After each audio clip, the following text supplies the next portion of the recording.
What's up, everyone? Welcome to the podcast. So dedicated to talking about all the poggers things in life, like music, content creation, and video games. I'm one of your co-hosts, JesseKazam. And is there a more millennial-coded song than "Hey Ya"? Yeah, I think it is. I think there is one song that I can think of, and I had just core memory unlocked. Mm-hmm.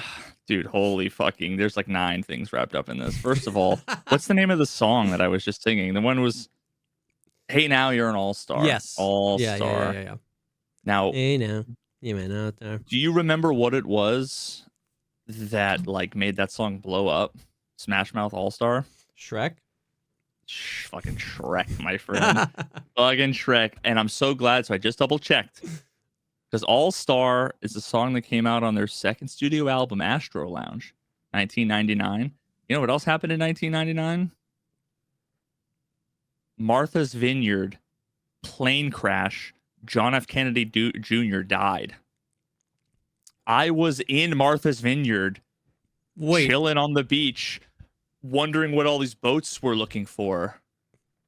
Wait, really? And I remember we had like a boombox playing "Hey Now You're an All-Star." So like literally the 1999 Martha's Vineyard plane crash and Shrek the movie and Smash Mouth are it's one memory. Are like one inextricably linked memory. Plus, I was there with my buddy. Really That's good friend so of mine, random. Matt, who was my DJ at my wedding. We were in a band together. I showed a video a couple weeks ago of us playing. We played at like this semi-pro baseball game, and I was wearing a Borat t-shirt. My wife. And his cousin was also there because we were at staying at his place, and I had like a really big crush on her. She's a couple years older than me. And I remember my friends made fun of her. This was the weirdest thing. The thing that they made fun of her about. Now, first of all, she was beautiful, okay? Yeah. But it was that, quote unquote, she had sideburns. And I just remember being like I've never ever heard anyone ever talk about anything like that. I'm thinking of a beautiful woman with like mutton chops with like some sideburns. Yeah, I mean, they weren't they weren't mutton chops. That's I don't know why. Incredible. I don't even know why. I think I had a picture of her or something, and I don't know. What was your band's name? I don't think we had a name. Okay. We really didn't play. I shouldn't have Googled women with sideburns. By the way, I'm just gonna close that tab because in my peripheral vision, it was just a bald woman with just sideburns coming down. Yeah, I don't think we had a name. Because we never really played anywhere. Yeah. We just kind of got together and jammed a few times. Nice. I'm trying to remember we had a 3-song set list. Yeah. It was Life is a Highway, the Rascal Flatts, yeah. Hey yeah. Life is a Highway. Cover of Life is a Highway. Dude, and the best part is that the video is me. I was playing guitar. My buddy Matt, who I was just talking about, was playing bass. My friend Steve was kind of a backup singer. And Sideburns was the lead singer? No, she wasn't. That was Matt's younger brother, Dano, who's an incredible singer. He's got some bangers on Spotify. He was the lead singer. Another backup singer was their mom. Nice. Who was super cool. Nice. So it was cool. It wasn't cringe that she wanted to sing. No, and she was hot for a mom. So we were all for it. I mean, obviously they weren't, but all the rest of us 14, 15-year-old boys were yeah, dude. Oh my God. Fucking get her in here. And she could sing. But it was Life is a Highway. Mm-hmm. Could you whisper in my ear? Slide. Slide. Is it Goo Goo Dolls? I typed Scood. I typed Scood twice. You ever just you're over one key and you type the right thing. Scoot Rather dolls. than LIDE, it was KU. Yeah, okay. Slide by the Goo Goo Dolls. Yep. And then there was one other song that I can't remember. So it's fucking. And then I found $5. And then I found $5. I've been in many short-lived bands with my friends. The longest band, the like turbo Christian band I was in, our name was Forgetting the Former. That was our band name. But then hell yeah. in like middle school and high school, it was just always like friends. There was the Floridiots was one of our bands. Yep. Like as in Florida and Idiots. Yeah. Oh, okay. Like fluoridation. Yeah, no. We wouldn't have known what that was at the time. Which is like Californication. Yeah. If you think about it. Taking Back Subway was one. No, Taking Back Subway. Yeah. Like $5 footlong? Well, it was just Taking Back Sunday and then a different funny band name. And you weren't like a Taking Back Sunday cover band? No. Taking Back.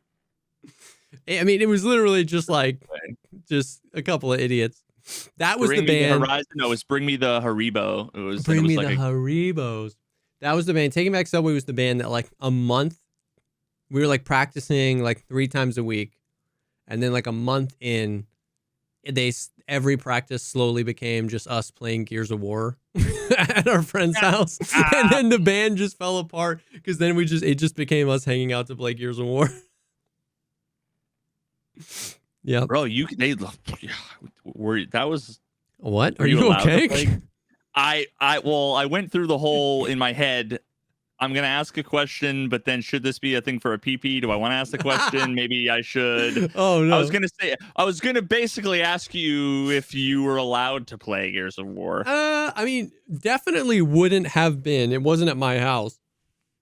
But it was like high school, so it was like, I don't care, Mom. I'm gonna do whatever I want. I did. Did I ever tell the story? Did I ever tell the story? I was telling this in chat the other day, and I can't remember if I told you. I might have told it on the Patreon. The day that my dad walked in and caught me and my older brother listening on his boombox to Right There by Chingy. Don't come in, Dad. We're listening to Chingy. Dude, it was like, that was like one of the moments that like my parents were the most disappointed in me. Was like we were like in my brother's room secretly on his orange boombox listening to Chingy's Right There, and my dad came in and we like paused it really quick and he was like, "What was that?" And then he made us come out and he looked and he had because my brother had the CD and he opened the book and my dad sat there and read the lyrics to the whole song to us out loud. Which Bro, is like, I have the lyrics pulled up because I was just about to read the lyrics. I'm so glad you said that because this should be a recurring theme of the podcast where I read old song lyrics because like I sang along with these kinds of songs. Yeah. But now going back, hey, dirty. Look at that girl right there. She make me say, ooh, ooh, yeah, ooh, ooh, yeah. Do what you do. Come on. I like the way you do that right there. Switch your hips when you're walking. Let down your her. I like the way you do that right there. Lick your lips when you're talking. That make me stir. I like the way you look in them pants. See you fine. Lil mama, a quarter piece. She far from a dime. The type of girl that'll get you up and go make you grind. I'm thinking about snatching her up, dirty, making her mine. I'm having like PTSD, bro. Look at her hips. What? Look at her legs. Ain't she stacked? Stacked. I sure wouldn't mind hitting it from the back.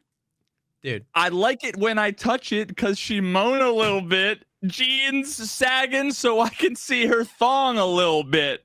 Don't you love when they rhyme a little bit with a little bit? Little bit. But dude, that's what I'm saying. Imagine your conservative Christian dad reading these lyrics to you, bro. It's like he didn't even know. He didn't even realize like you know how like as a parent you can like cringeify something, like, you know what I mean, when you try to like be cool with your kids. It's like he didn't even realize how epically, like when you're listening to Chingy sing it, you're like, yo, this song is dope. Then when you're listening to your dad read the lyrics, bro, you're just like, oh god. Dude, what the fuck is Frontenac? Is that like a Chicago-based private equity firm? Okay, no, I saw Chicago-based and was like, maybe. Well, I just went further in the lyrics. She be shopping in Frontenac. Just look at her front and back. Man, she's so stacked. That's like not a adjective I've Oh ever my god. even. Bro, I actually had it's really interesting because I had a good, interesting conversation with actually my realtor. Okay. Because he, I guess, he made me an apple pie for Christmas, which I thought was really nice. Apple pie is dope. Yeah, so we ended up meeting at the new place. Nice. The fucking roof is on. Nice. It, bro. Oh my god, it's coming along. But we were chatting a little bit, and I guess both of his sons are like, they do some content related stuff. They're younger, like in their 20s, and they're both musicians. I was like, yo, like, that's dope. If they ever have any questions or anything, like, I'd be happy to help if I possibly could. And it was great. It was one of those wholesome things that, like, I wish I could beam like the information that I just got into like their heads, because he went on for like 20 minutes just so proudly talking about his kids. Oh, and it was like, dude, there's nothing more wholesome than like a proud dad. Yeah. I just wanted to be like, yo, man, imagine there's going to be a time in their lives where they're going to, want to have heard this. Yeah. So, but what was interesting was, I guess his older son plays in a metal band. Oh.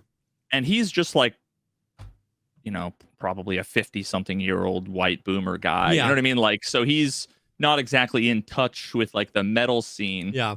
And I could just see that like the cogs turn, and he was like, yeah, I mean, they have like kind of a certain aesthetic. I don't really understand, their songs are kind of, about all kinds of, there's like some violent stuff and some kind of dark themes. And he's like, he's really like a happy guy. So I don't know why he's like, so, he kind of basically did like I don't know why he's so either depressed or mad or sad.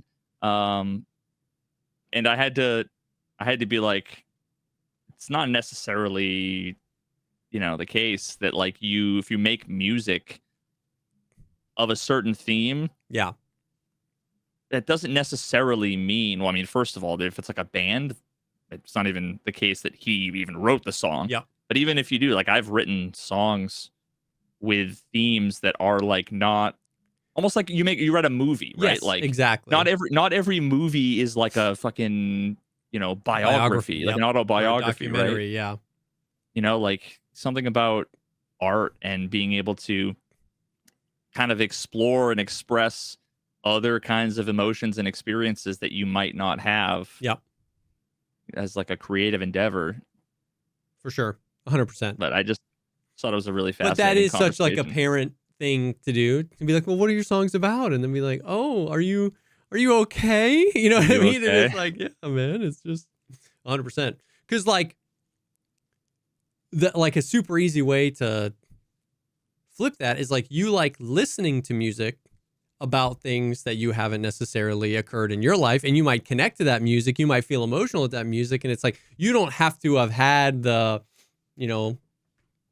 wife that left you and then whatever that the song is about, you know what I mean? But you can still connect with that song on some level. So it's like, yeah, I mean, it's just music. Yeah, I mean, I personally haven't experienced time dilation so much that I was 40 years older than my daughter.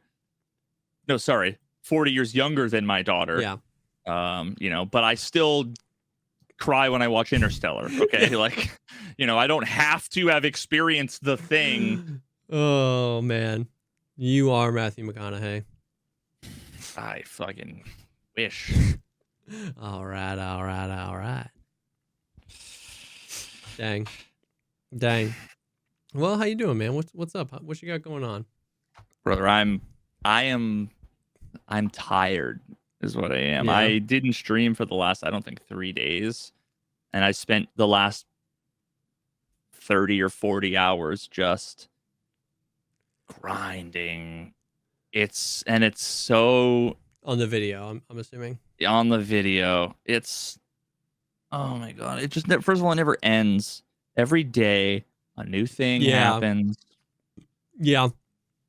That is like hyper relevant that I can't not talk about. I have so many, like, most of my video I'm like in front of either the camera or like a green screen. I'm talking. There's a few things that are like, hey guys, this is Editor Veritas. Like behind the camera, gotta quickly talk about this one thing, and then fucking 20 minutes later. But dude, it's insane how I spent 20 hours working on this one section of the video. And then once I was done, I looked at the section of video and saw it was 17 minutes. And it's like, I don't know. I don't think I'm slow. I mean, it all depends on the edit. You know what I mean? Like, and your video is highly intensive editing. Yeah, it like is and it isn't. Yeah, I mean, it might not be like, you're not in After Effects doing like particle effects all over the place, but it's like sourcing a trillion things. It's scripted, so it means you're always wanting to make sure that like something on screen is matching with what you're talking about. So it's just a lot of buckets, and that slows down the process immensely. Yeah, and I end up like,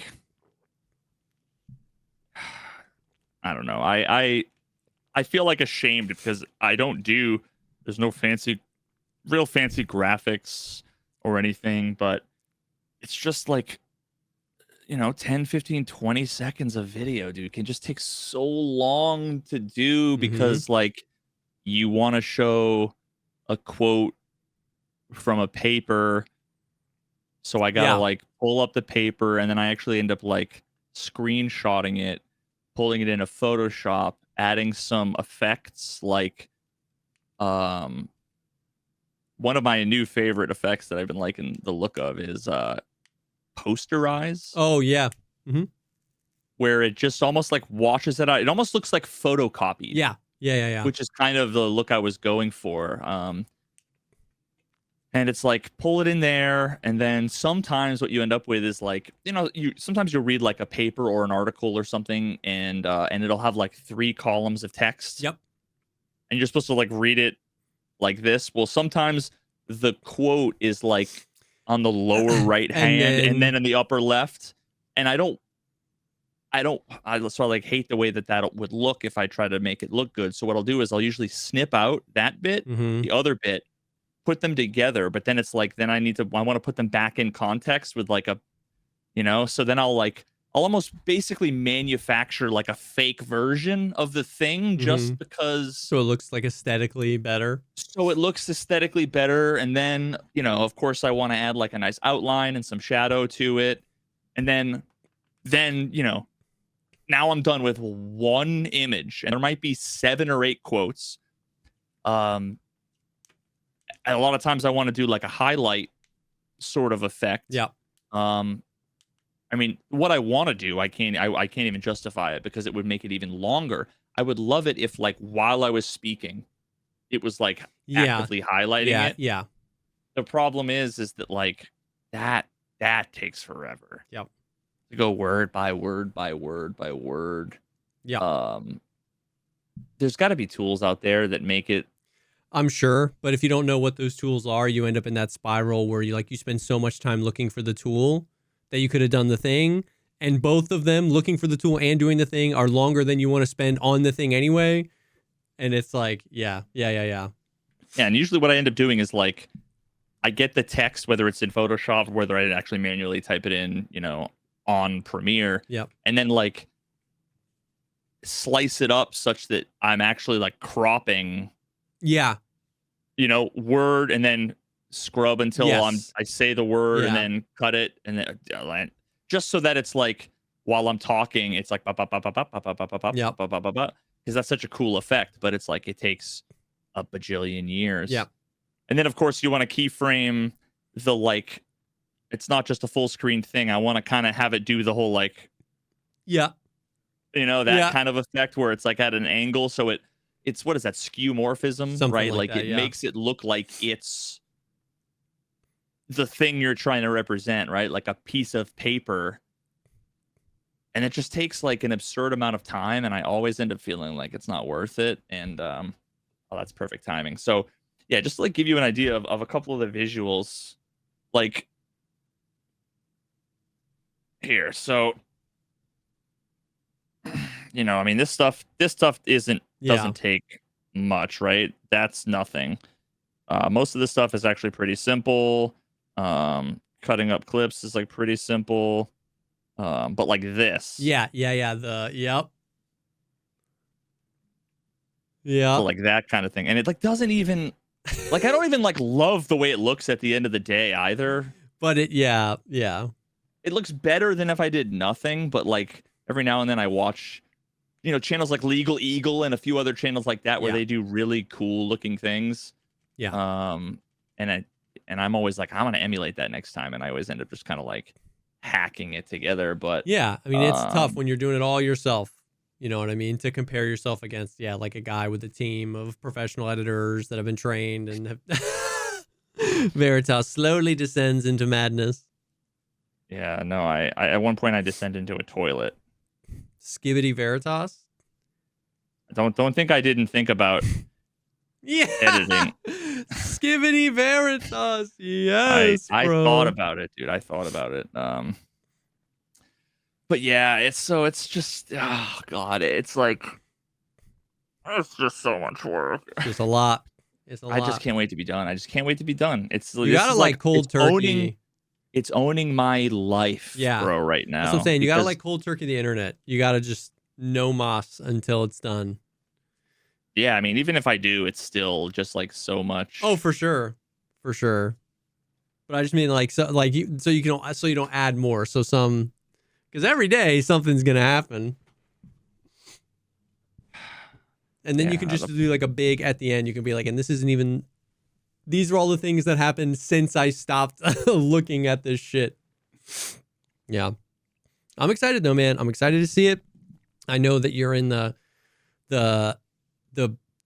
pleasure is the pain, and that you got the sponsor. Now you've got a more responsible time constraint, which makes the amount of work you have left to do tough, but I'm so excited for the final result. This is going to be an all-timer. Yeah, we still got I forgot because we got like way down into the fucking, not the weeds, but on the PP episode we talked about the way 4-stroke engines work. Yeah, I was talking about learning how to write software. Yeah, and then just learning in general. We went down like a few different rabbit holes in the last episode, but I still want to pick your brain on some titles and some thumbnail ideas and some stuff. Yeah, because I like don't even have any cycles right now to like think about that too much, but I'm gonna want to do that sooner rather than later. Like, if you have any like even just like titles, just send them to me, or even any like Microsoft Paint drawings of what a thumbnail, because then just so I can just be like chewing on it, and then maybe on Monday we can like on the PP we can bounce some ideas. Word. Yeah, that'd be sick. Yeah, what's going on with you, man? Well, not a whole lot. But before we get into all that, I do want to take a quick second and thank the first sponsor for this episode, and that is Ridge. You know him. You love him. Ridge is the goated, minimalist, slim, but maximalist in terms of what it can carry wallet. The last wallet you'll ever need. It's awesome. Made from a plethora of materials like freaking titanium. I think they have a solid gold one now. They've got the steel. They've got the carbon fiber. They've got them in every design, every print. The new one had the like leather one, which we were both looking at last time that we were like, dang, I want to get that one now. They're it's literally everything you need. And this is their new Ridge 2.0. It's 10% lighter. It's even more modular with cash straps, money clips, and AirTag attachments, and the improved surface design with tonal logos and matching and plated cash strips. So this is like the big 2.0 update to what I would have thought was the perfect thing. So the Ridge wallets are great, man. They're fantastic. Bro, I get complimented every single time I take my wallet out in front of like anyone else remotely near my age or kind of interest group. Someone's always like, yo, let me take a look, let me see that. Yeah, I mean, I think like it's perfect for the people who like minimalism kind of stuff. A lot of folks were like me and got sick of carrying 9 million cards and all that stuff. And I mean, this can actually fit a nice chunk 12 with cards. things. But at the same time, it is kind of nice to have like a little bit of a constraint. You know what I mean? Because it's one of those things where it's like you're either going to fill the space you have and fill your wallet with a bunch of junk and receipts that you don't need, or you're not going to fill it and you're going to have a big wallet that carries around 3 cards. Yeah. So either way, you know what I mean? Unless you like need 47 cards and a checkbook and pictures and all that kind of stuff, it's like the Ridge is going to help you either way, because it's going to help you put the receipts where you need to go because you just need the essentials in there. Or if you're somebody that carries around a big wallet and only has 3 or 4 cards or whatever, it's you got it. So yeah, the Ridge wallet is great. Holds up to 12 cards. RFID blocking technology built in. There's over 50 colors and styles to choose from. There's even wallet features. There's like NFL, MLB, even college team like integrations you can get now, which is insane. And they have a built for life lifetime warranty. So even if your wallet is lost or stolen, they've got you covered. So for a limited time, Ridge is having their huge holiday sale. Head to ridge.com, RIDGE.com. Get up to 47% off.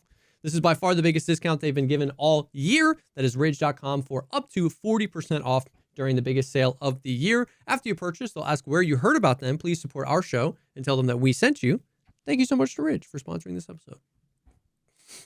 I was at the shop the other day. Had to get my car inspected.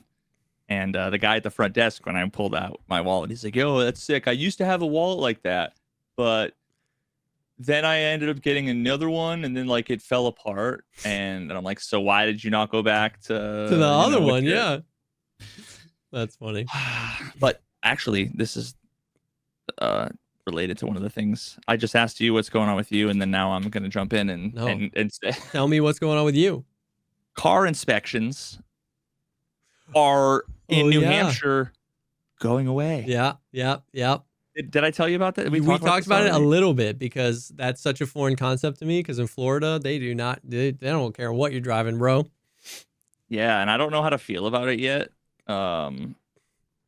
Because whenever I go, I even tweeted about this a few months ago when I went to Indiana for the Fever game, one of the Fever games, and I just remember how like driving in Illinois and Indiana, the roads every 47 feet there was a bumper or like a wheel, and I don't know if that's because they're all bad drivers or if they don't take care of their cars or what. Florida wasn't as bad as Indiana, but Florida is another one of those states where it's like there's usually some car parts lying around. Dude, car parts lying around, but also like, I mean, almost every day when I'm out driving, like we're like, how is that thing running? There's someone that's got like, every door panel is a different color. The fender is gone, and the rear windshield is like a trash bag with a hole cut in it. And you're just the like, back tail light is tape. It's clear it's tape Christmas that they lights. expo marker red. Yes.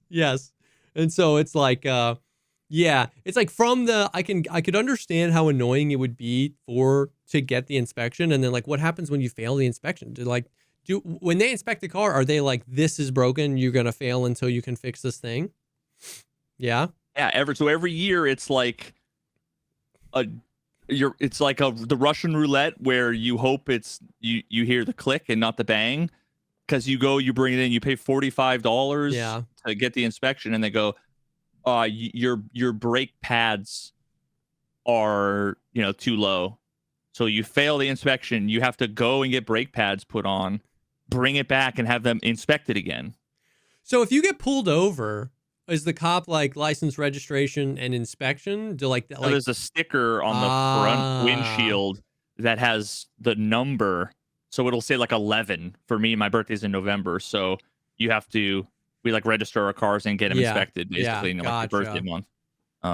So now I've never been pulled over for inspection sticker stuff, and there have been a few times where I've gone a month or two without getting it. But it's so I mean, honestly, it's going to be one of those things that's going to be nice for me and I guess other folks that generally maintain their cars and have like fairly okay cars. But indirectly, people if their cars are falling apart, that's the kind of thing where that's unsafe for everybody. So over time, it will slowly decay into madness as it does everywhere. Just one more reason not to leave the house. Yeah. But you're good for the next like couple of years though, because everybody got their registration this year. So, or their inspection. So at least right now, all the cars on the road are good. So you got a couple of years of leeway before fenders and bumpers start falling off.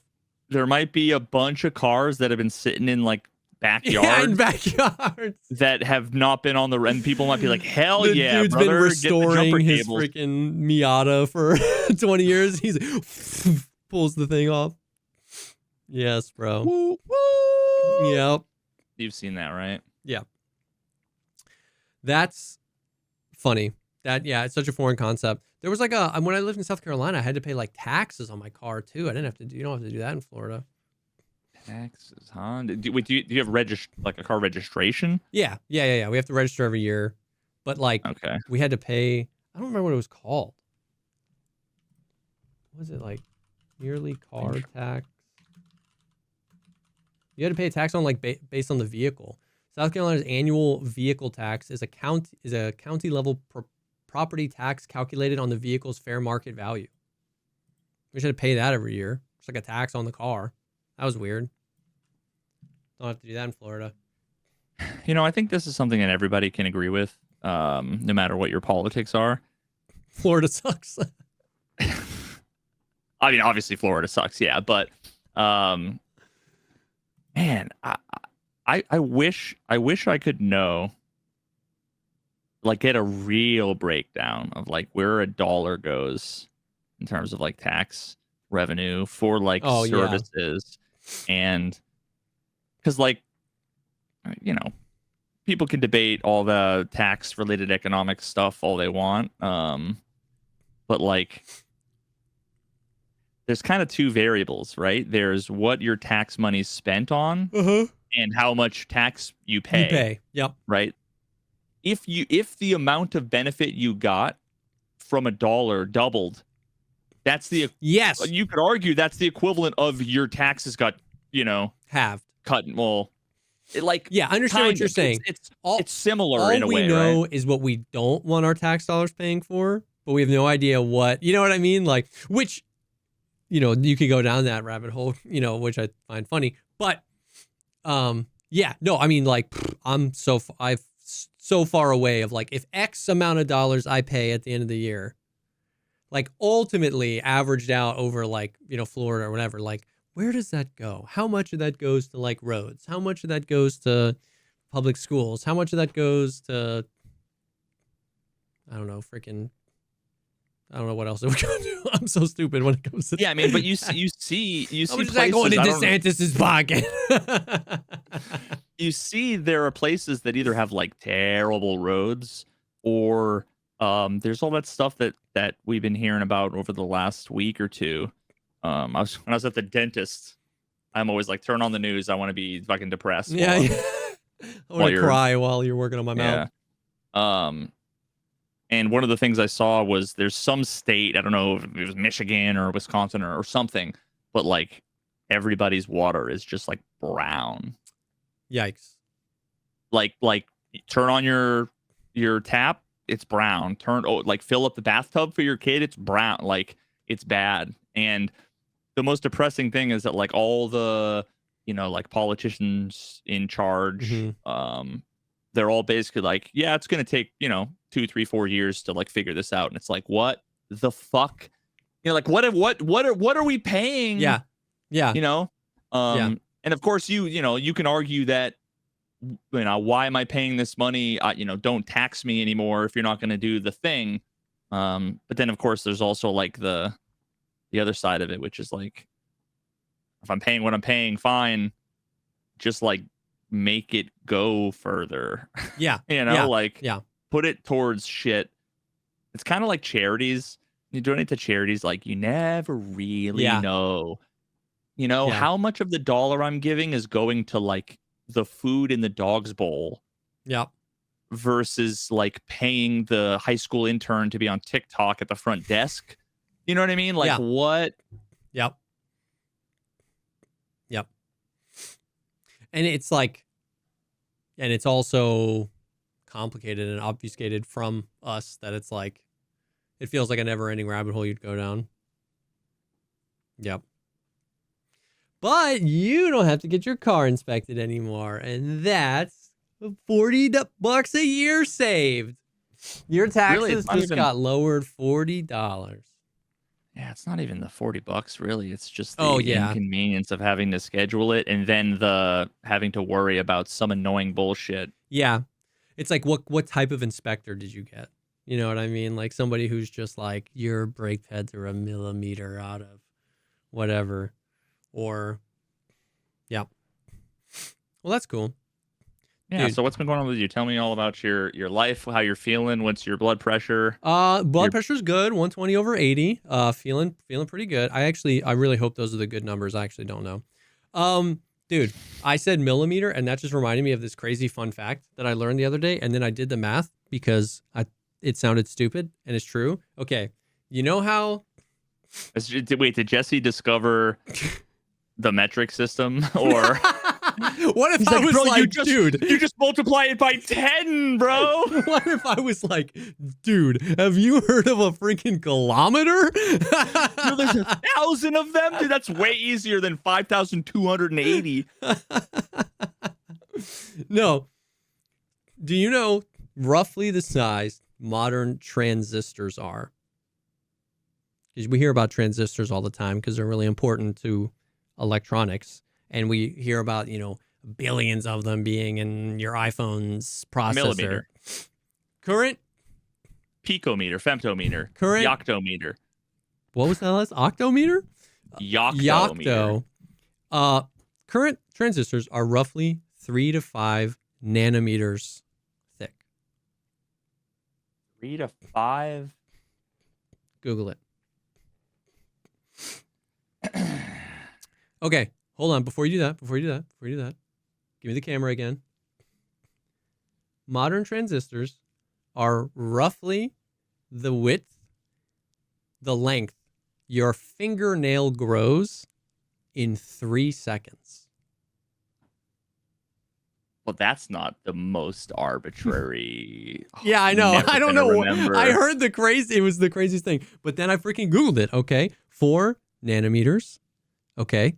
And then I was like, and then I Googled roughly how long does the average fingernail grow per day?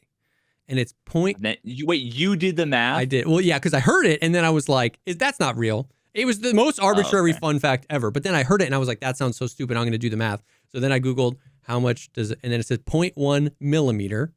And there's 100,000 nanometers in 0.1 millimeter.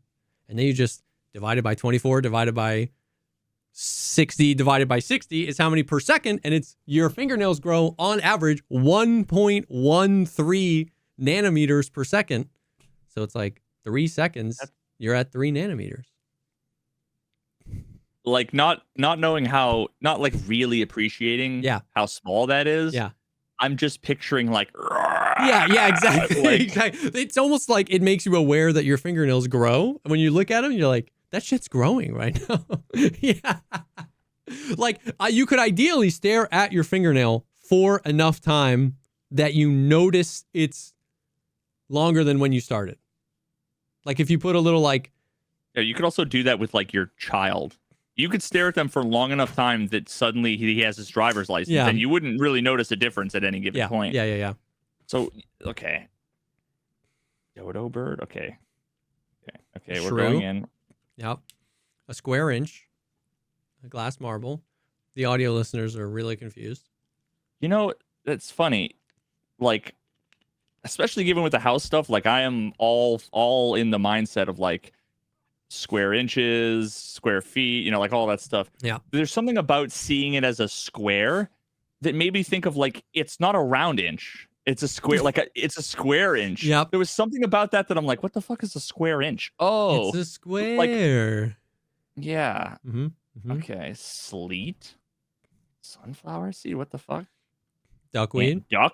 Oh god, I told you about the dick lover story versus the duck liver. I think I told you that. Maybe. Yeah, where I was giving a presentation and I had to. It was a chemical that was derived from duck liver, and I said dick lover, and that's my story.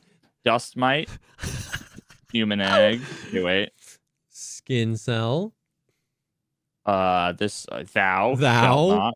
Yep. I don't know what. That's the 10 Commandments. So that big. Yeah. Red blood cell. Wait, I think we're 1 micrometer. I think we're past too far. Thickness of paper 1 millimeter. Wait. Was it between? What the fuck is a twip?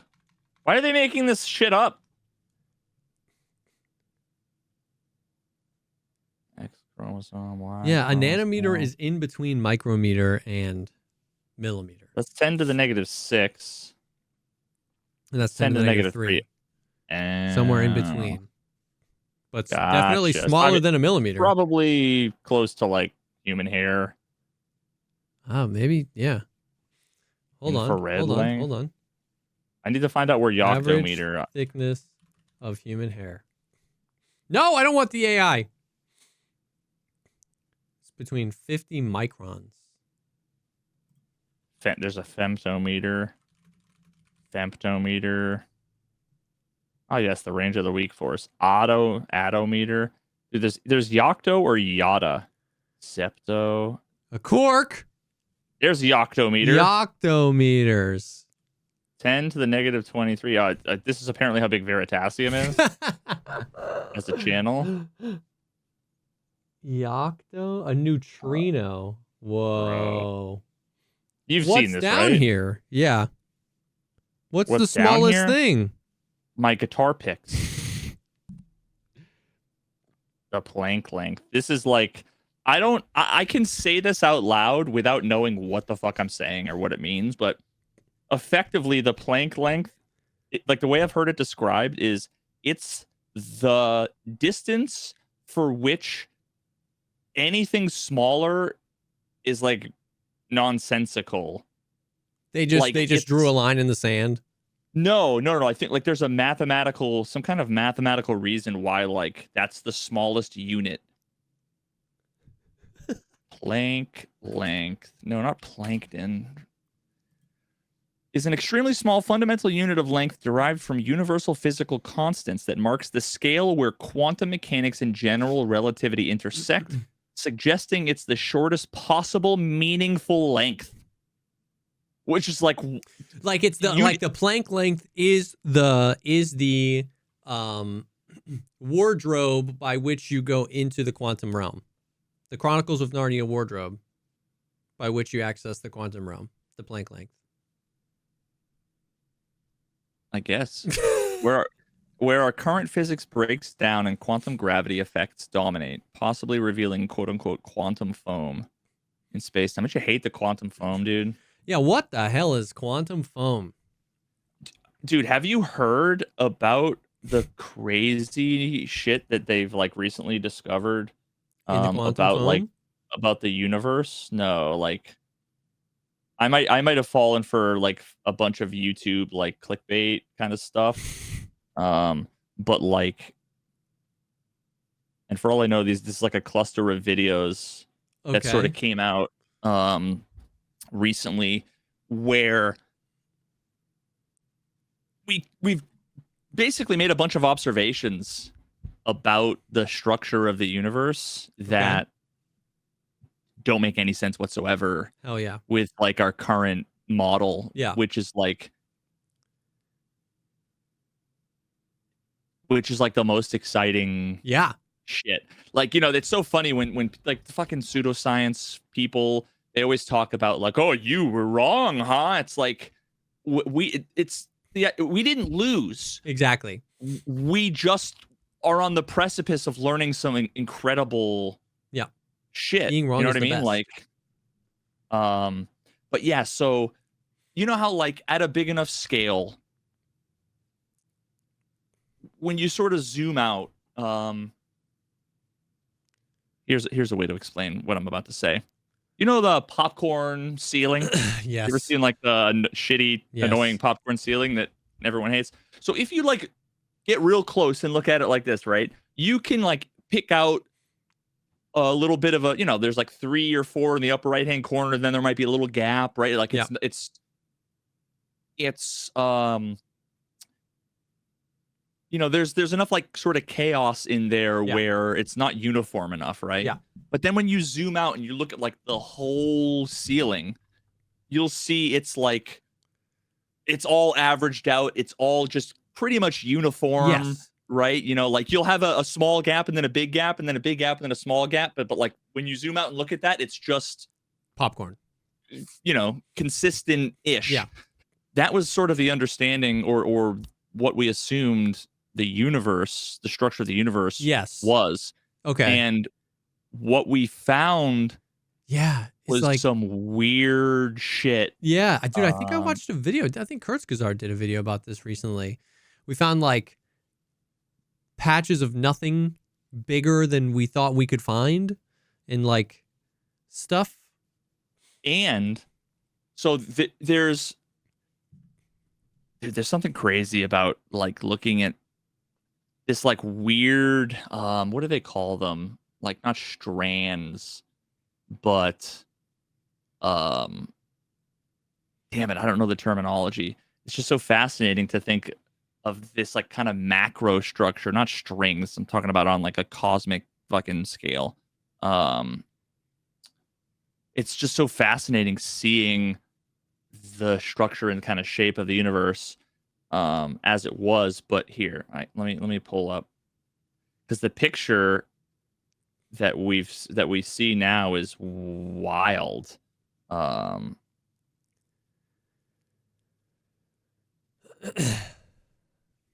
Yeah. Is this stuff coming from like the James Webb or like even newer? Pretty much, yeah.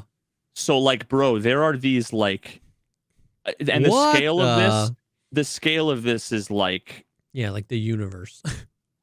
Yeah, I don't know. This might actually be the Milky Way.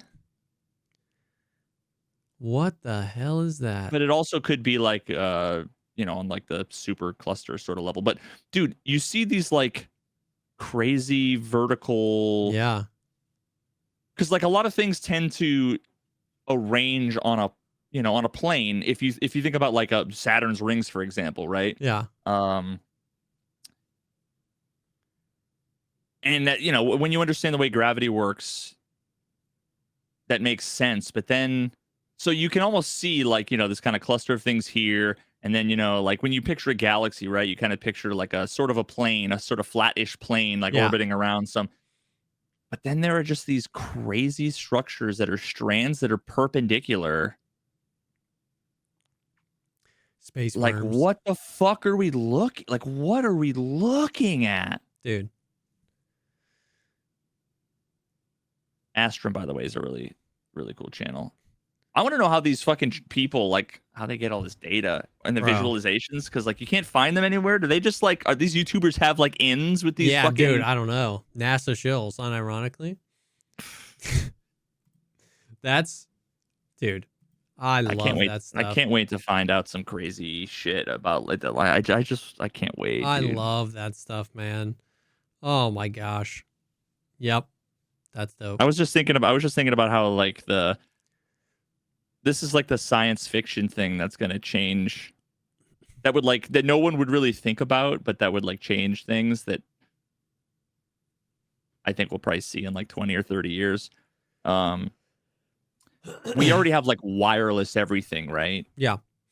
Except when you gotta charge something, or when you have like a refrigerator or whatever.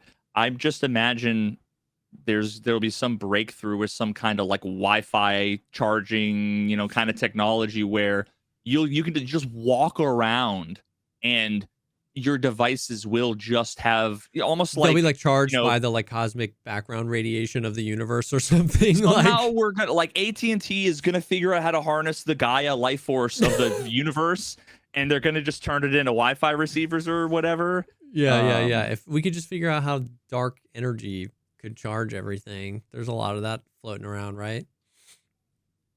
I mean, if you believe the fucking atheists. And I do. Yep. Yep. Well, other than me learning the size of a modern transistor and then subsequently learning how fast my fingernails grow, not much has been going on over here. Been playing a lot of video games, been playing Tarkov, playing Ark. I kind of swapped back to Ark pretty full time. I like Arcov. Somebody asked me today, like, is the honeymoon phase of 1.0 over? And I was like, yeah. I was like, I think the honeymoon phase lasted like 48 hours. But like, in all seriousness though, I said this last week and I meant it. I said this maybe 2 weeks ago, that I was having a lot more fun with 1.0 than I thought I would. And I was like vibing with friends, and like I thought I was going to play for like 5 days, and I played for like 3 weeks, but the last 3 days in a row, like last week, were just, dude, it was just. There's still drops and all that stuff too. Yeah, I assume the viewership is there's probably like a couple of big channels that have large numbers, yes. But I'm assuming like a lot of it is probably fallen off. Yeah, it's back to normal kind of like post-wipe numbers where like it's inflated because people are excited and happy, but it's not like drops inflated anymore, because the drops that are happening right now are the pay 5 subs and then you get the in-game stuff, which means you can just go in and pay 5 subs and then your drops experience is over, right? Like you did the thing, so you're not like, you don't have to keep watching. Ooh, that's kind of it's gonna be weird because it's like everybody's numbers aren't what they were before, but they probably have like a decent income month. Oh yeah, for sure.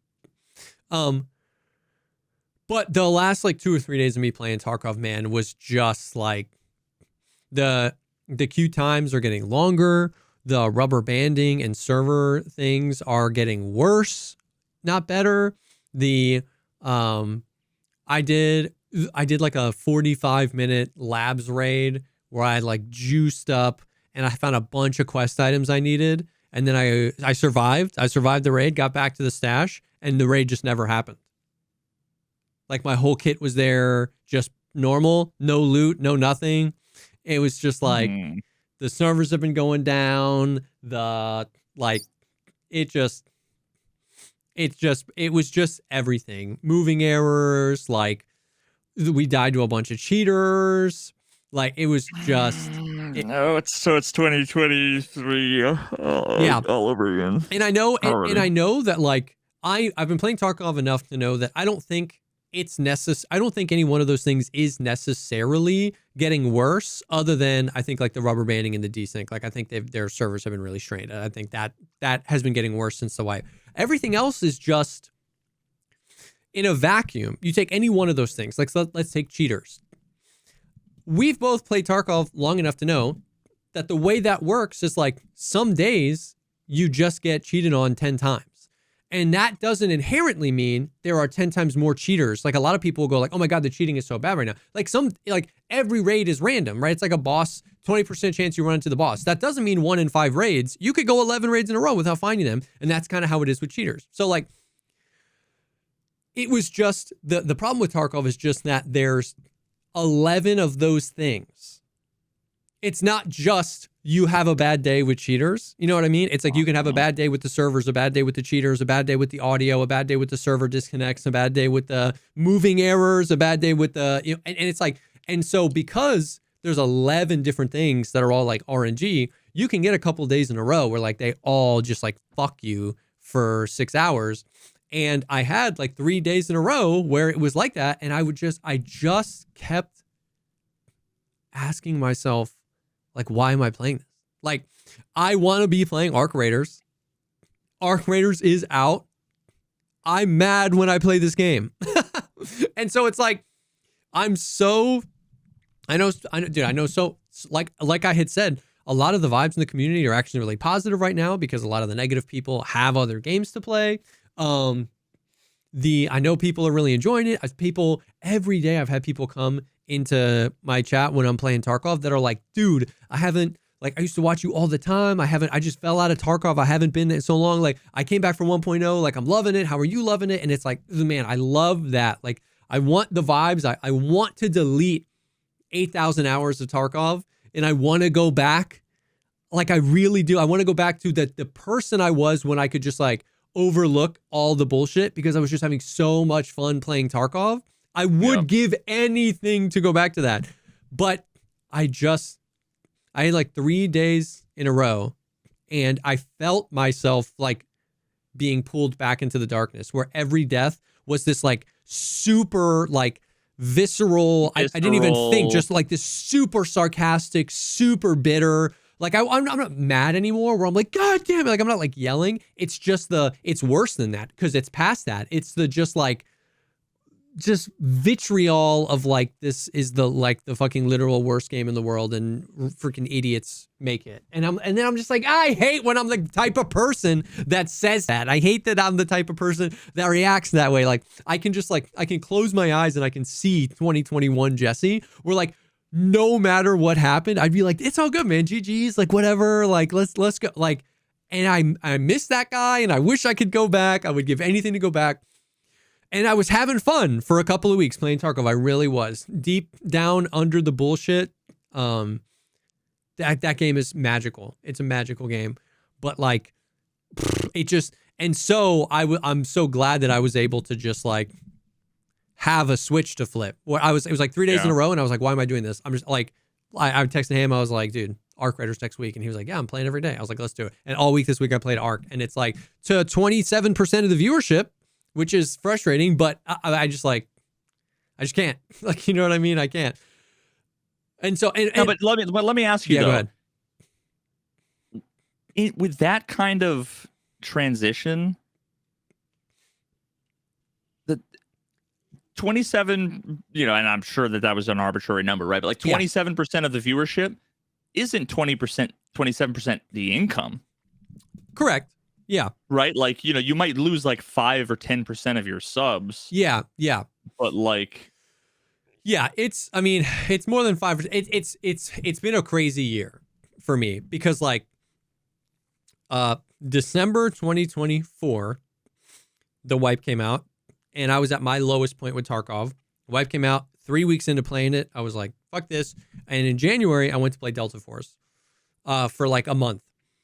During that time, my sub count went down by basically 50% and never returned throughout all of 2025. Like even when I went back to play Tarkov, there was just like a shift that happened. Same with my viewership. Like for 2 or 3. Well, because a lot of people have their shit auto renew. They don't. You don't have it auto unrenew. Yeah, exactly. And so and same thing with my viewership. I dropped by like 50%. And even when I went back to Tarkov, it didn't go back. And I actually think like I understand that because like, let's say, and this is just kind of inside baseball. This isn't frustration. I'm not saying this to you, you know this, but like to viewers, like if you are one of the people that stopped watching me, like I'm so chill.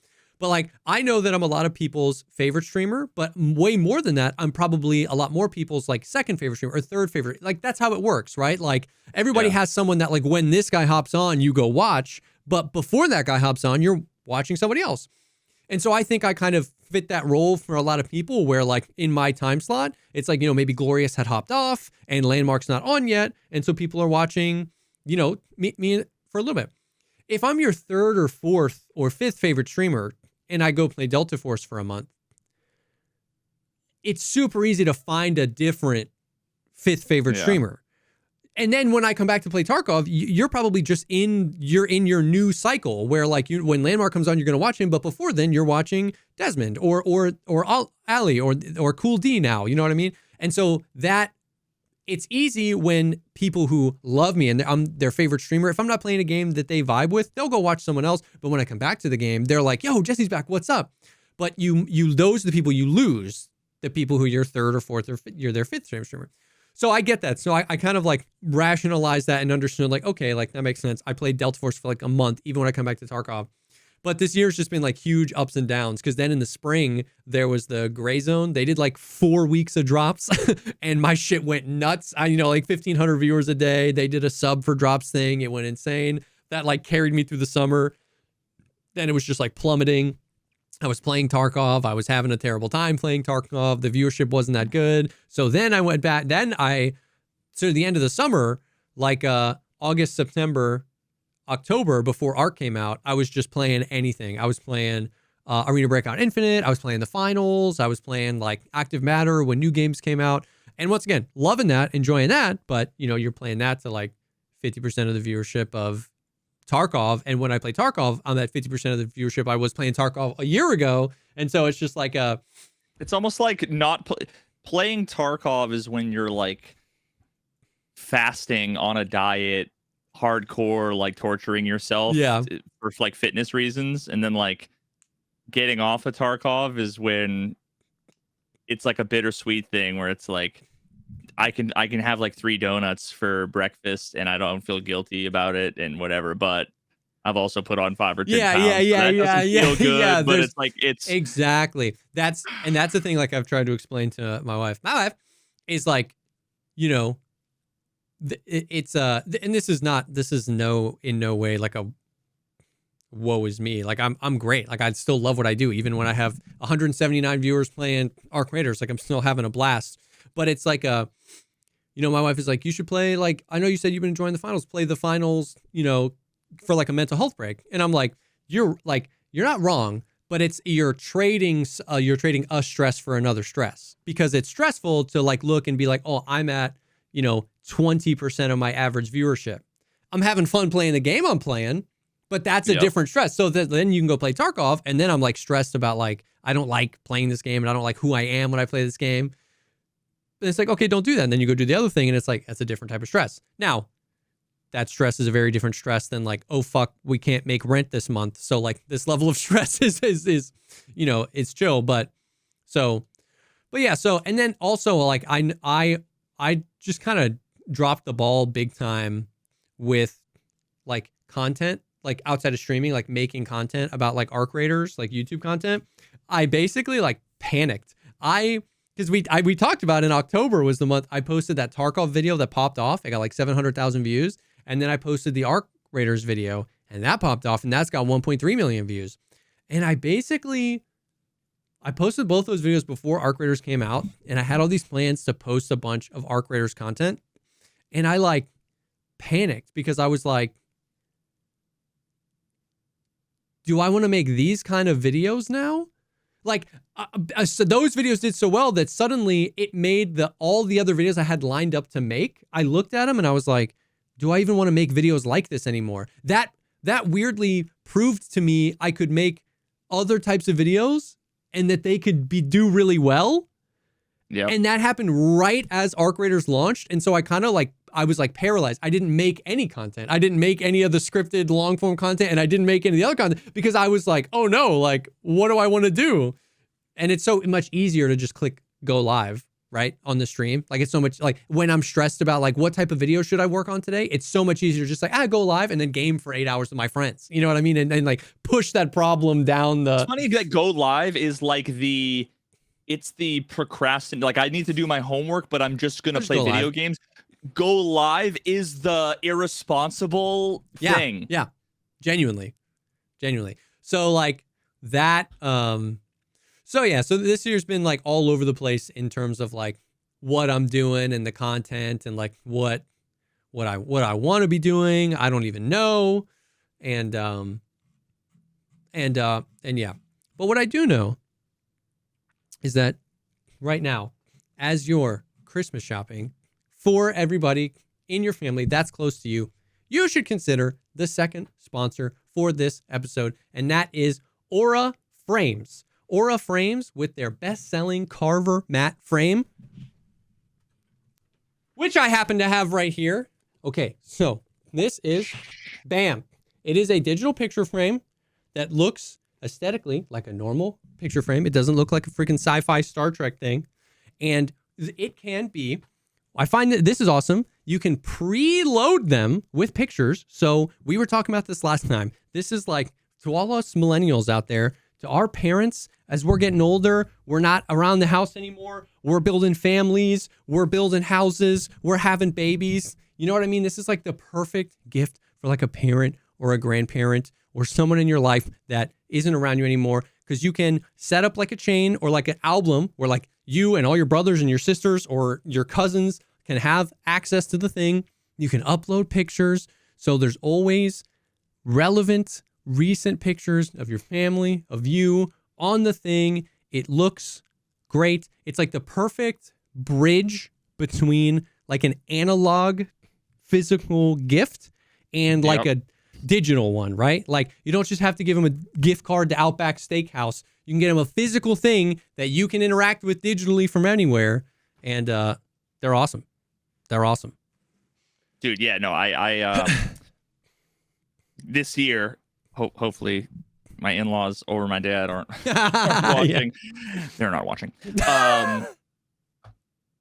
For both of them, we got them an Aura frame because we can, between my in-laws or my sister, all my nieces and nephews. Yeah. I mean, you know, you go to their houses and it's just, there's pictures all over the place of all the kids, right? Yeah. And there's nothing better than to be able to basically have like an infinitely updatable, you know, dynamic way of staying in touch with the kids, you know, grandparents. That's like a relationship that I'm seeing now as totally different than when I was a kid. Seeing, you know, and like this thing, you can update for years. Like it can become this thing where like a picture will come up of, you know, the kid when he's 4 and then a kid when he's 14. And it's just like, I can imagine the surprise, dude. Like I would be so excited to, you know, see, you know, say, hey, mom, I uploaded a few new pictures, and then I could see like my mother-in-law being like, oh, you know, and running over to the frame and waiting for it to pop up, you know. 100%. So they're really cool. For a limited time, you can save on the perfect gift by visiting auraframes.com to get $35 off of Aura Frames' best-selling Carver matte frame, named #1 by Wirecutter, using promo code POGCAST at checkout. That's Aura Frames, AURA frames.com, promo code POGCAST. This deal is exclusive to listeners, and Aura Frames sell out fast. So order yours now and get in them in time for the holidays, and support our show by mentioning us at checkout. Terms and conditions apply. Thank you to Aura Frames for sponsoring this episode. But yeah, so that's kind of like what's been going on with me is like Tarkov. I did the 1.0 thing, and that's awesome. And I kind of like swapped back to playing Arc Raiders, and Arc Raiders in and of itself is doing great. It's still a healthy game. There's still like, I mean, there's like 170 to 300,000 concurrent players on Steam alone at any given time. People are vibing. There are like, as with any game, the longer you play, the more you see kind of where the dials need to be turned a little bit. But a quick Tarkov note is, and I don't think we talked about this. I think it maybe happened a week ago, but we didn't talk about it. But the first people are actually, I'm sure you've seen this all over like Twitter. The first people are actually like beating the game and escaping Tarkov. Dude, I remember it was like two or three people. Wild. 2 or 3 people an hour were coming in. I was playing like Mega Bonk or whatever, like a week or 2 ago, and everybody was coming in and be like, oh my God, did you hear? Tiggs is know, Tiggs is the first one to escape. I'm like, motherfucker, I escaped years ago. I speed ran that, you know. I will say that old chestnut, it was great to be able to like see all those videos and watch those streams, because I'm like, I'm not fucking raising 500 million rubles. Like, you won't catch me out there doing that. Maybe 2 years from now, like every couple of months, I'll come back and play for a couple of weeks and make progress. But so it was cool to see. And the other reason I wanted to see it is because it's the best of what's new. Like that mission, there's like a cutscene. It's a really, like, I don't know if you watched any of it, but like, it's a really insanely well-crafted mission where like you start like, because you have to get into the terminal and they strip you down in terms of like guns. So they take all your gear because like you're basically a prisoner there, and then shit breaks loose. So you start and you have nothing, and you have to like find meds, and you have to work your way to like the secure part of the facility where they were keeping your gear, and then you can get all the gear you brought in with you. Wait, what the fuck are we talking about? The final mission. Oh, the final mission to escape Tarkov. There's like a whole cutscene. It's basically the last episode from the Raid series where they were at Terminal and like the scavs came and the Black Division came and it was all crazy. Yeah. And then you have to like work through Terminal. You have to go find this thing, and then you have to blow open this door with like C4, and then you have to hit the power over here. And it's like, it's a really cool mission. It's a well-crafted mission. It's a hard mission. It's a Tarkov mission. There's Black Division everywhere. The Black Division, like, it's a mission you can't prepare enough for. So you will inevitably be like looting Black Division for their like sick ass M4s with 5.5A1, and you like, and then you go with their gun. It's like, it's awesome. And like, so I'm glad to have been able to experience it and see it, and it's cool. But it reminded me of like, I don't know. I don't want to be a negative Nancy, but it's like, I think I was hoping for more of that in 1.0. There's a dope ass intro cinematic, a dope ass tutorial, and a dope ass final mission. You know what I mean? And like, you know, Fixate is a homie. We game all the time, and he's like, he's hasn't played a lot of Tarkov, but he's aware of it. He plays a lot of other extraction shooters, and he was like, yo, because I was like, yo, you want to play some Ark? He was like, yeah. He was like, dude, how's Terminal? Because he knows how like it's a big deal when like a new map is added to like one of these games. And I was like, you have to basically play like 200 to 300 hours of Tarkov to get to Terminal, and you only get to play it once, because when you beat that mission, the game's over. And he was like, what? I was like, yeah. So it's just like, it's cool. I think I was expecting Terminal to be like a map. We knew it was going to be different, but I thought you were going to be able to like queue it, even if it was different. You can't even queue it? No, you need a very expensive, very hard to get key card. So it's a single player mission? It's a single player mission. Oh my God. USA. Okay, chat, you're going to have to tell me if this was a joke, because this is fucking crazy. Axel, you can queue it with friends, but it's no PvP. Like, you can go in as a team, and it was designed to be played as a team, because when at like PAX before Tarkov 1.0 came out, they were all like, they set you up and you were going in as four-mans or whatever. So you need this very rare, hard to get key card in order to go to Terminal. And if you die, you have to like pay a bunch of money to like, it's like $5 million to get another key card, or you have to do some missions. I don't exactly know, but you can't just queue it infinitely. Okay? Bro, you can queue it as a 5-man. There are only 4 seats on the boat when you finish it. No. Oh, no. So one person just... Fuck you! Oh, dude, Axel tweeted himself at the end, and his like 4 people, I think it was Axel, and he tweeted, he was like, so you can queue Terminal as a 5-man, but I guess there are only 4 seats in the extract. Nikita reposted it and said, yup.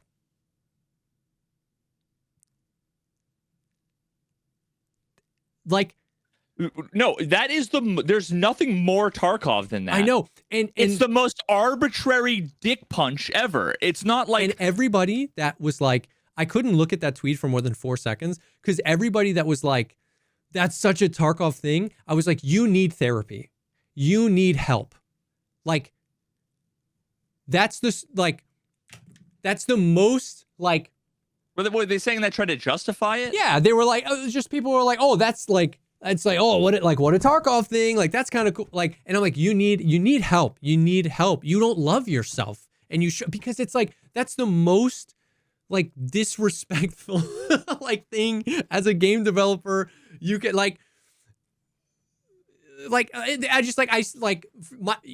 you found The out. only thing worse would have been is if it deletes System 32 I know, before you that's finish. what I'm saying. It's like, we've reached the point where it's like, oh, we found out that Arc Raiders mines Bitcoin on your machine, and someone's like, Arc Raiders.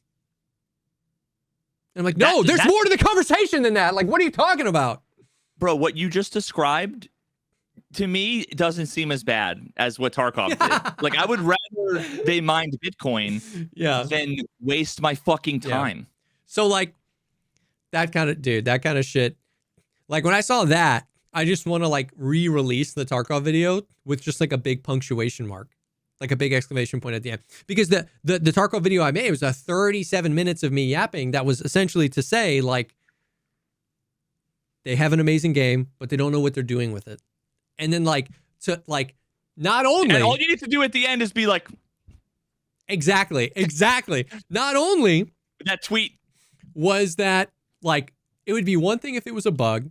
It'd be one thing if it was intentional.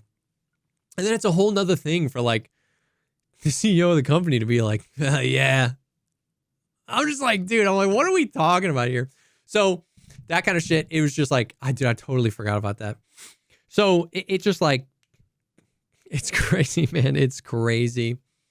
Now imagine you were working on your Tarkov video and that tweet, the Nikita Yup tweet, came out I would have to 24 be like, hours fucking before shit, you were like, welcome to my world. Because Nikita, it's Trump. So that was crazy. But the final mission is sick, and there are 4 endings. Tiggs was world first, and apparently he got like the second to worst ending. And then people started finishing some of the other endings, and which is cool. Like, I do think the way some of the storyline missions are structured is actually pretty sick.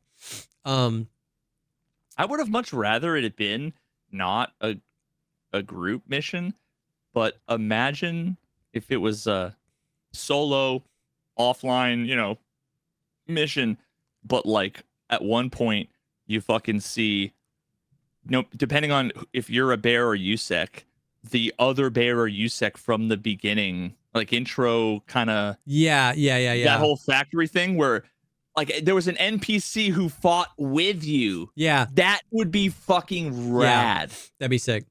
And you only they would probably shoot you accidentally and kill you like 30% of the time though. You only do the final mission for the achievement. Because when you're done with the final mission, basically what happens is it's like you've beaten Escape from Tarkov. The world is being restored to how it was before this mission. If you would like a different ending, you have to restart your character or prestige. So basically it's like you get the achievement and then like that raid just never happened. So like you didn't actually escape. They just put you back. I feel like other games, there's some other games that have done that before where you like... Yeah, it's like Breath of the Wild or some of those RPGs where it's like you defeated the thing and whatever, but it's like we're gonna put you kind of right before then. But if it's like an open world, almost like infinitely playable game, they want to have a way to like put a period at the end of a story, but then give also you the like, freedom to keep playing. Yeah, but so they do that, and then you just kind of go play, and then if you want to get a different ending, you have to prestige or restart your account. And a lot of people are prestiging, going for other endings and stuff like that, and it's cool. And yeah, it's like I'm not like retired from Tarkov. I'm just going to play it when it is fun and not when it is not. Right? Like, I'm glad I played it for 2 weeks. It was fun. But then it was like, okay, never mind. So, I've been getting asked a lot, which is very understandable. Once again, I understand I made the bed that I'm lying in, right? I put 1,000 Tarkov videos on my YouTube channel. I streamed 10,000 hours of Escape from Tarkov. I'm never offended when someone's like, hey, like, are you done playing Tarkov? Are you going to play Tarkov soon? I get it.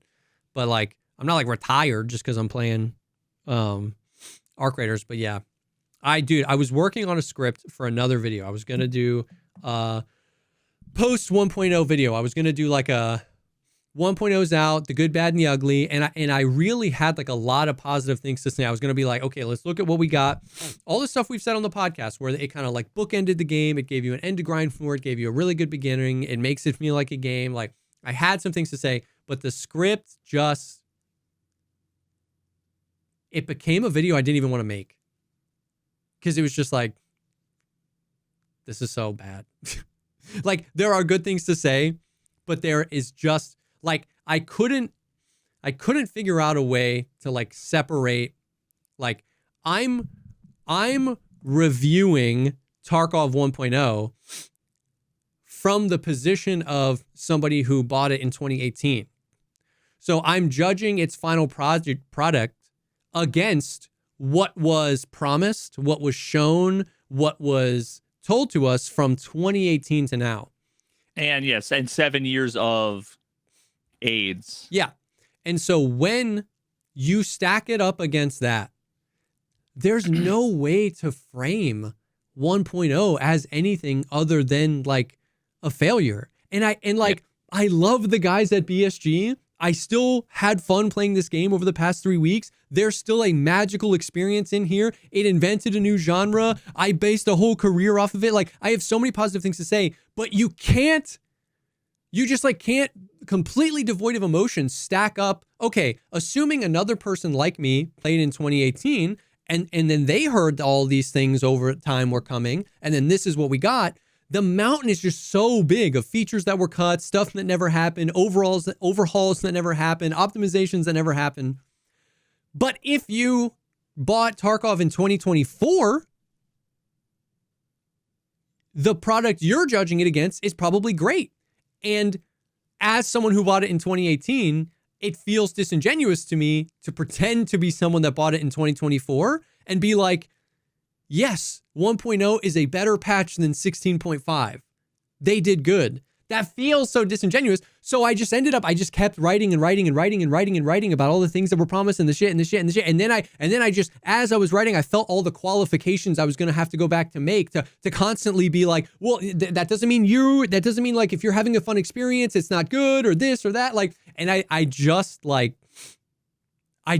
closed the tab and I was like, I don't think I want to make this video. You know what I mean? Like it would get so many views. It would be so easy to clickbait title, not even clickbait, bro. It would be so easy to just be like 1.0 is a disappointment and farm views. But like, I didn't feel good about it. And it was just my mom being like, if you don't have anything nice to say, don't say anything at all. And I was just like, yeah, I like genuinely, I think that there's like two kind of breeds of content creator. And I'm not even necessarily saying that like, I'm not trying to, I mean, yeah, there's a little bit of a value judgment here, but there's two kinds of people, two kinds of content creators.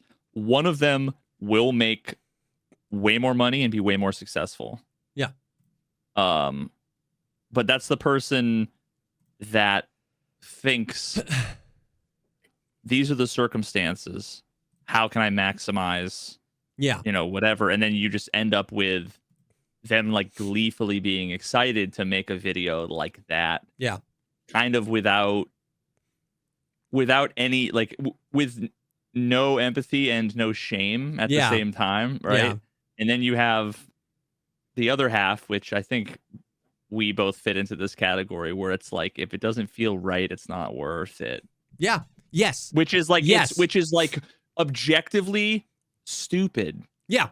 From a providing standpoint. Yeah. From a growth standpoint, from a money standpoint, that's dumb. But it's just like 100%. That is, and I love the way you put that because there is no North Star on like, this is a line I won't cross. Like there are lines, like I'm not going to like, do a pump and dump crypto thing. But the point is, it's not about the line. It's not about the like, I would never do this because I can't say I'd never make a negative video about Tarkov because I have made negative videos about Tarkov. I can't say I would never honestly critique Tarkov because 2 videos ago, I made a video that got 700,000 views. That was a very negatively skewed critique of the current state of Tarkov. But those videos, but there's an internal line of just, it doesn't feel right. That video felt right because it started and ended as a love letter to Tarkov. that whole video started with me talking about how dope Tarkov was and how it invented a genre, and it ended with me being like, but I hope I'm wrong, and I hope that they have this locked down, and god damn it, I still love this game. And so I felt like that's different. Putting out something and having the tiny inkling that what you're gonna say could have an impact in some way is different than like a post-mortem. Exactly. Like, and that literally fucking dead. That was the name of the thing. It was Tarkov 1.0 postmortem. That was the name of my note. And this video just felt, it just like, there is no like, I wasn't going to say something. I wasn't going to like cross any lines. I was just writing the script and I was like, it doesn't feel right. This one doesn't feel right. And so I just kind of pressed pause. You know the old for sale baby shoes never worn. Yeah. Yeah. I have written a poem. Okay. That I've entitled The Ballad of Nikita. Okay. For sale. Extraction ticket. Seats taken.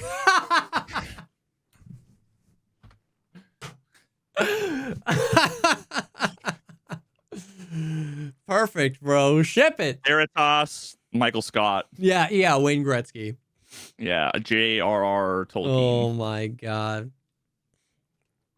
Oh my god. But yeah. So that is that. So like people are having a blast playing Tarkov. So the terminal mission was actually super sick to watch. I haven't retired. I'm just fun maxing. We're fun maxing out here. I just noticed in the last 30 days, because I haven't looked at YouTube analytics in like 9 months. The top 3 videos. If you had to guess on my channel, the top 3 videos last 30 days, what do you think? Billy Mitchell, Chandler Halderson, and some Tarkov video. Like some Tarkov video snuck up. The Chandler Halderson, number 1. Yeah. Number 3 is the Flat Earth video. Okay. Number 2 is the beginner Tarkov guide that I made a billion years ago, which is now at like 1.2 or 1.3 million views. And if you look at that, every 6 months there's like a boop, boop. Whenever there's a wipe, there's like a. It was like this, yes. And then November was like. Dude, I would love to know what the fucking comments are. They're probably like all.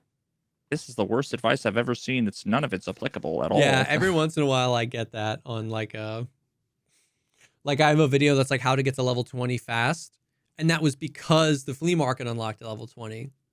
But if you watch it now, it's like the flea market unlocks at level 15, idiot. Which is fine. I think it's funny. Anyways, before we move on and we finish off this episode with some more fun things, I do want to take a second and thank the third and final sponsor of this episode, and that is HelloFresh. Dude, HelloFresh, it's actually been a treat. They sent us some stuff, and I love cooking, bro. And genuinely, like, you're gonna think this is part of the ad read, but it's not. A big part of my, like, return to loving cooking was the, like, 2 years my wife and I were on HelloFresh, because it took the decision away where it was so much easier instead of like looking and then being like, what do we want on the menu? And then what ingredients do we need? And then having to go through and do all the ingredients. For a while, we just did HelloFresh and you just get everything you need. You just pick. And it's like, that's what I love about it, is that like you end up with foods you haven't eaten before. Well, if you choose them, which we did, which means you're cooking things you haven't cooked before. Like risotto and stuff like that. And it just kind of like reignited my freaking love for cooking.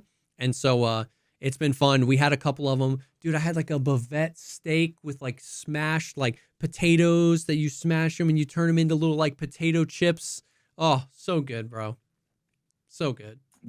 Dude, I've been getting a little taste of the cooking that I'm excited. Oh yeah, in the new house to do in the new kitchen, because I got some new pots and pans and stuff for my birthday. But yeah, dude, it's just so nice. Not every other day I'm eating like $50 Panera Uber Eats deliveries, and like feeling like regretting it. Yeah.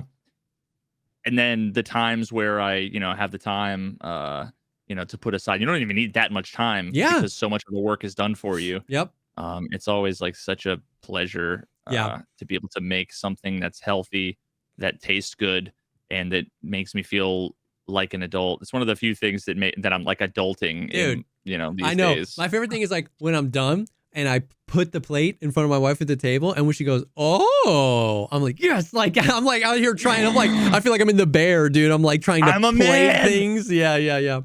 So HelloFresh is great. I love them. They've doubled their menu, so now you can choose from over. There's so many options. You can choose from over 100 options each week. My big thing with like HelloFresh is the choice. You get to choose what you eat. You get to choose how many meals you want. You can do you can skip a week. It's not like a gym membership where you're locked in. You can skip a week. You can skip 2 weeks. You can do 5 meals this week, 2 meals next week. Like the choice is insane. They're upping that. Feel even great with an even healthier menu. They're expanding their like high protein recipes. All sorts of like veggie packed recipes, which is great. You can get steak, seafood recipes. It's like, dude, they just did 3x the seafood options. It's awesome. The choice is going up, which is always great. So the best way to cook just got better. Go to HelloFresh.com/Pogcast10FM now to get 10 free meals and a free breakfast item for life. 1 per box with active subscription. Free meals applied as discount on the first box. New subscribers only, varies by plan. But that is HelloFresh.com/Pogcast10FM to get 10 free meals and free breakfast for life. Thank you so much to HelloFresh for sponsoring this episode.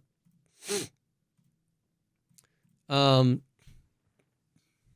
yeah. Bro. So that's the gaming stuff. What else you got going on in your life? I went down a rabbit hole. I love rabbit holes. Because these days my brain is like so fried by the time I get in bed at night. I'm like, I don't know, there's only certain things I can watch. And of course, now that I say that, it doesn't exactly make sense that lately what I've been watching has to do with like AI speed run, like video game, like training AI to play games. Okay, that's cool. That's fun. I mean, terrifying, but like in a fun way. Have you ever seen any of the ones that they've done with like Trackmania? Yes. Where they teach the AI. Virtual did a video on that, right? Yeah, and it's and there's a whole bunch of other like a lot of obscure channels that end up doing these incredibly high quality videos, where the AI sometimes dude, it's so incredible. Like, what does it mean? What does it mean when like an AI that you're not like it being AI asterisk air quotes AI. Yeah. What we mean by AI is not AI, blah, blah, blah, blah, blah. Yeah. But you're not like programming in logic, right? You're not saying if this, do that. Yeah. Sometimes there are different elements in terms of like a higher level, scripts that you're running to like get things going and control certain things. Yeah. But what does it say when like the AI discovers the same exact very obscure strategy? Oh, like did the AI discover the LBLJs or whatever? Does that mean does it mean that we found some like actually optimal, because the question you have to ask is that like, have you seen the, what is it, A01 race, like the track number 1 on Trackmania that is like one of the most contested? It's literally like you drive and it's like almost like a capital D. You just take a right, a left, and then a right. And then it goes down a hill, flattens out, and then it's literally a left turn, long straight, a left turn, long straight, and then it goes up, and then there's like basically like a jump. Yep. And with a long flat area and the finish line. Okay. So you like, are airborne for most of that before you like land. And there's like a few, because how short it is, there's like a few strategies that you basically like have to employ if you want to maximize, your speed. And one of the first ones is the way that there's that downhill in the beginning. You're going not very fast. But what that you end up doing is they end up doing like a very quick, almost like little left right swerve right before. Okay. And what that does is it makes the car do like this, so that when it lands on the front wheel on a very specific kind of part of the downslope, that it minimizes the air time, because when Oh. you're in the air, you're not accelerating. Yeah. So it minimizes the air time, because it like cants the wheel. You doing that little swerve makes it so that the car goes like this, and like the AI found that out. And then That's like crazy. doing a couple of different speed drifts at like the right angle, it like figured out all. It's just crazy. I find it fascinating. But what I was recently watching was a video by a guy named Peter Whidden Okay. training AI to play Pokemon with reinforcement learning. Okay. And I'm like, I'm what this video shows is, it's something that's like, I'm so fascinated to see what's going to come from Yeah. this phenomenon, what I'm about to show you. So like the way that the AI, because what you effectively doing is you have to reward the AI systems in some way, Yeah. when certain criteria is met. And this Okay. is kind of similar to like either fitness functions and evolutionary algorithms. Like at some point, Okay. what you have to do as like God in charge of the system, the AI doesn't know anything, Yeah. right? It's just figuring shit out. Yeah. But in order to train, you need some way to judge whether or not a thing is good or not, right? So similar to how like, if you train AI to recognize like an apple versus an orange, just at some point you need a human to say, you got that You right, got you that got that right. wrong. Yeah. Or to like pre-categorize them in a way so that like you can say you came up with an answer good, because then that's the whole reinforcement learning, Yeah. right? You basically and it's really interesting because a big part of designing the AI in a way that it can figure stuff out is knowing which things to reward and how to reward. Interesting. Okay. So like one of the things was whenever you I think it was like whenever you obtain a Pokemon, like the level it is or something is like part of the reward. Okay. Oh man. Fuck. I'm forgetting this one specific detail. But what ended up happening is you end up with these like almost arbitrary things it learns to satisfy the goal in a way that your goal was meant to get them to do a different thing. Gotcha. But it ends up like doing something arbitrary. So like in one case, in one case, like it was being punished for doing a certain thing. Like I think if you take a Pokemon and you put it in did you play Pokemon at all? Not much, but I know So like you can go to the PC and you can like deposit a Pokemon. Yeah. What that ends up doing is like subtracting the Oh. levels in your party in a way that like there was one point where it sort of had to do that, but the end result was it just stood there next to the computer because like forever and did nothing because it didn't want to like go backwards or get the punishment or whatever. Exactly. So one of the fascinating things, and what's really cool about this video, is they're able to visualize, because they're running simultaneously. They're able to visualize what the AI does across multiple runs in a really interesting way. And this, I would recommend watching this video. The way that he breaks it down is fascinating. But see, like you need to do something like this because if you're running tens of thousands of these things, you need kind of some way to sort of visualize, what's good, what's not. Because to some extent, sometimes you need to jump in, intervene, and basically like make some tweaks throughout what you have and start over again. So, Oh my God. and I mean, you know, he was running like, I don't know if it was dozens or hundreds of like parallel things at once. And one of the most fascinating things, every time, there's a few times in this video, and I'm trying to find an example where he shows, yeah, here you go. This is like an overlay of all the, these are like, Oh my God.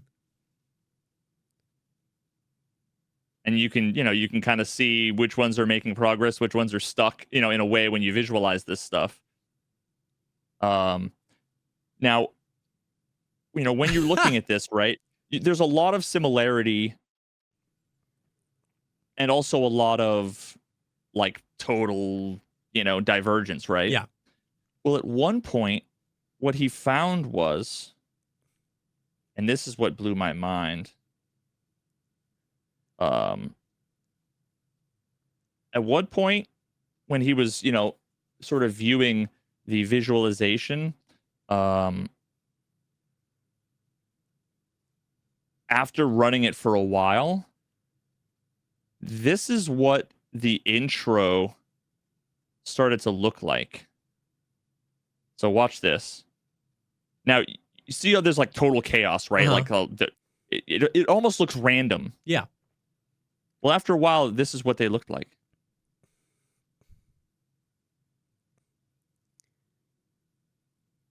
Notice how they're all doing the same thing? Yeah. With like very few diverging. Watch.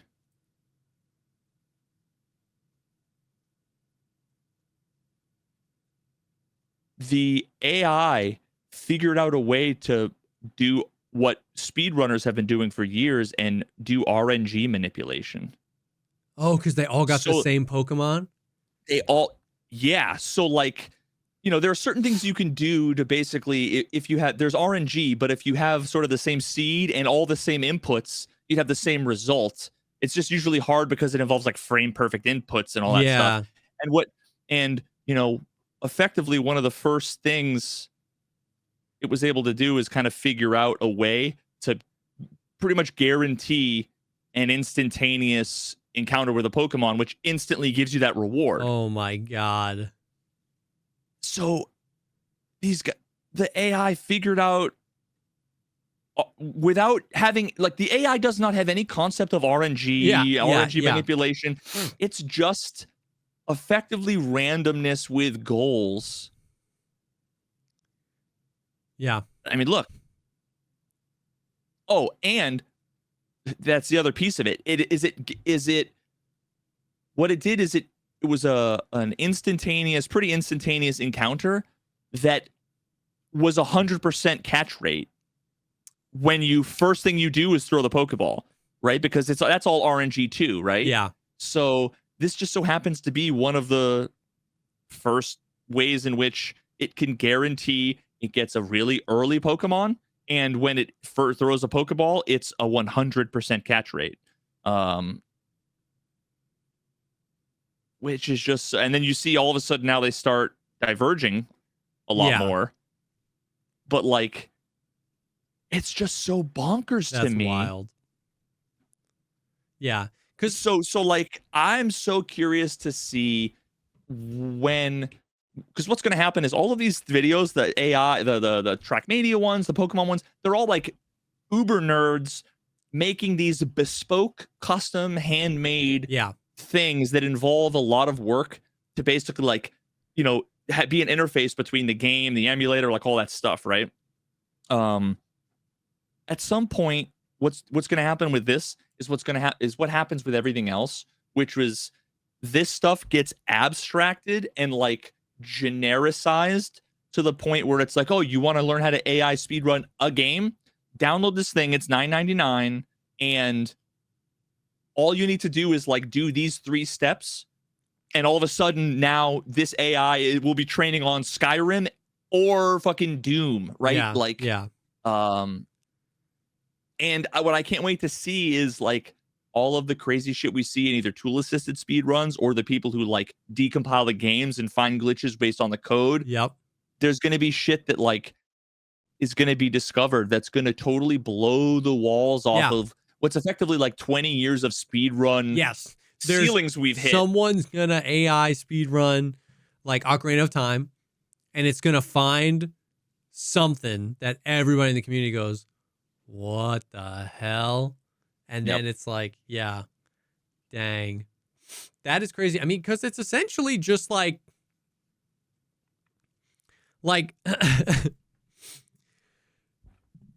it's like the human consciousness is the AI that speed run. What's the past tense of speed running? I don't know. Speed ran Ocarina of Time, right? It was like somebody found the LVLJ, somebody found XYZ, and it's like, and it was just tens of thousands of millions of times of people doing the thing with the goal of trying to do it as fast as possible.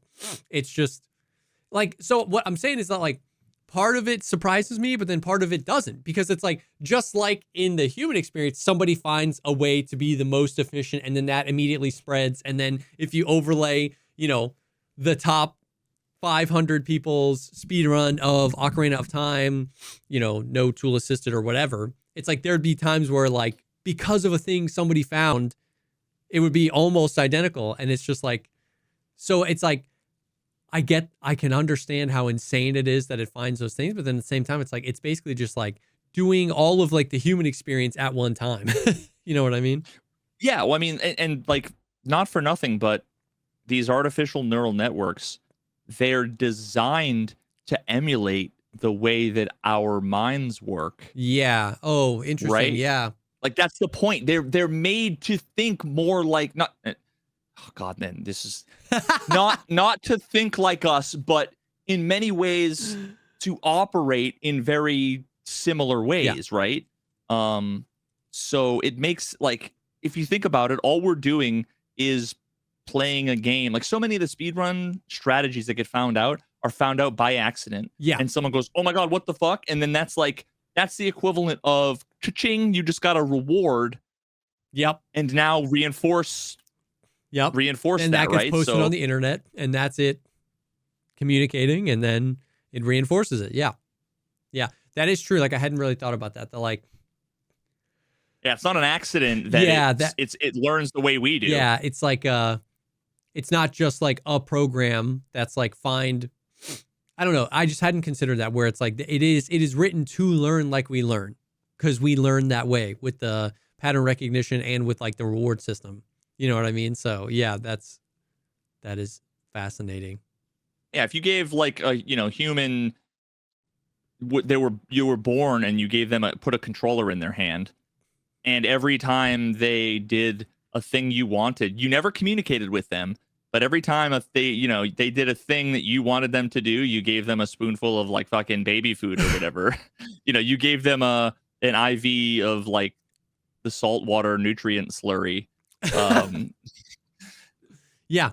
That, and their mind could work 10,000 times faster than ours does, so that they're able to run through enough times to reinforce enough stuff. Yeah. And that's what emerges. So this is the kind of stuff that, like, with AI, I'm more excited than anything else than, like, making fucking sleep token covers in like country themed or whatever. Yep. Or writing my homework, or yeah. There was like I'm sure it was taken out of context, but it was I saw like a headline, and it was like, apparently Sam Altman said something about like, I can't imagine raising a child without ChatGPT. And I was like, are you okay? I was like, are you okay, bro? I can't imagine what hundreds of thousands of years of humans have done. Does Sam Altman have kids? I think he does. I think he has one now. Okay, did he raise them with ChatGPT? I think he is. I think that was the answer to the question. Oh, welcome their first child, a baby boy, via surrogacy for February 2025. A life-changing event, blah, blah, blah. Oh, thank you, AI Overview, Google, for telling me that it was a life-changing event. God, fucking God, yeah. I hate it. Well, Fuck. yeah. It was just funny because he said he don't know what he would have done without ChatGPT. It's just funny because, like, isn't that shit hallucinating all the time? Like, can't you, like, aren't there like prompts to get that shit to tell you to like eat glass? if you type the question the right way. Like, as a parent and who has, constantly hearing the like, don't fucking do that to your baby or to your child or to your whatever. Like, I can't imagine asking ChatGPT anything and being so confident I could then go do the thing to my baby. Like, oh, I don't know. Like, I would just be so afraid. All I would be able to think about is like the times it tells people to like drink bleach, you know what I mean? Or like smash your own teeth out as the most effective dental measures. Like, bro, there was a period of time earlier this year where I was doing a little bit of research, considering making a video on a very close, very adjacent topic that I won't say because there's a possibility I might still make it. But it involved asking ChatGPT. Well, actually, no, it wasn't ChatGPT. It was some derivatives thereof. To do some fucking interesting, weird stuff. This involved me running my own local instance of LLM on my computer. And now at this point, I'm sure there's probably been like research and stuff into what I was gonna do. But anyway, one of the things involved basically getting it to do like some storytelling. okay. And what I ended up sort of figuring out was if I were to say, oh God, and this is it's so funny because I feel like it's the equivalent. Oh, dude. Oh my God. Me and Meg have this joke where, I don't remember how it came about, but it's this inside joke where if you ask your significant other to do something, Okay. like maybe they're going downstairs, to throw something out or whatever, and you're like, oh, can you get me a glass of water while you're down there, that kind of thing. But there are situations where it's not as like it's not as like even of a favor. Yeah, it's like a little more fucking annoying, but it's almost like if you go, oh, quick, and you like say it quickly and like don't give them time to think, they'll like agree to a thing that'd be like, oh man, I just fucking agreed. But like if you were like, oh, quick, grab a thing, like you're just hoping that you can kind of make them be like, oh, okay, and then they'll walk out and be like, hey, what the fuck? Like, I don't want to make you a chicken pot pie, it's 1 a.m. I figured out that I could basically do that with a number of versions of AI. So if I were to say, write me a story, or I want you to write me a story, and I want the story to be about this topic. Period. Because sometimes you can basically, write a 20-paragraph thing and then hit enter, or you can say, I want to walk you through this one at a time, and step by step, and kind of be like, here's the first part, here's the second part, and basically say, don't like start the thing I want you to do until I'm done walking you through all the steps. If I say, I want you to effectively write a story about like this kind of story about this topic. Yep. And I'm gonna outline the details for you momentarily. Period. It would say, sorry, that's like against my terms of service. I won't do that. Okay. And then you'd be like, and then no matter what, because there's always some like contextual memory. Even if I would like created a new chat and like did it a different way, it would always refuse. But if I like deleted everything, cleared the cache, started over, and I said, I would like you to write a story of this type about, with this topic, period. And then I'm like, character number 1 is going to be this, character number 2 is going to be this, blah, blah, and I give it a shit ton of details. It's like, cool, okay, and it just does it. Interesting. And so it's like if you inundate it with shit, it completely bypasses, like it almost like it gets distracted. Like if you were going to tell someone, and if they were going to be like, nope, absolutely, I'm not going to do it, like they might want to interrupt you, because the computer doesn't get to interrupt you. It's almost like they've just made up their mind, but they're like, I'll let you finish. I'm not going to interrupt. And then by the time you get done with the sales pitch, they're like, okay, it's like an information overload version of ignore all previous instructions. Like you just keep giving it stuff, and then eventually it's like, okay, I'll do it. Yeah, like because ultimately you're asking it to consider a bunch of different things and to do and think about a bunch of different things. You know, if you say, you ask it just a very simple yes or no binary question that's like either controversial or clearly against the TOS, it'll say no every time, right? But if you like ask it 50 questions that all sort of backdoor lead them there, they'll do it. And these are just the ways in which like sometimes they make up facts.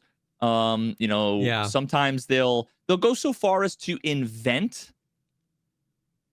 And this was the thing back last year sometime when RFK in the Health and Human Services came out with like the whole Make America Healthy Again sort of thing. Yep. And it turns out that whole report, first of all, a bunch of it, if not all of it, was AI written. Hell yeah. But the sources that it gave, there were papers that didn't exist. Oh yeah. With like doctors that aren't real. With doctors that weren't real mixed with doctors that were real that were like, I have no idea what the fuck, like they were asked and they're like, I have no idea what this is. Yeah. And it just, because like you're giving it, that would be the kind of situation where you might give it like a positive reward if you didn't know. That's what I was like, going to say. You just gave me all of these. It's not, and it's so funny to see people like, it is not AI. It is not conscious. It is not thinking. It is not trying to feed you misinformation. It is trying to get to the reward the most efficient way. And answering the question in a way that you like.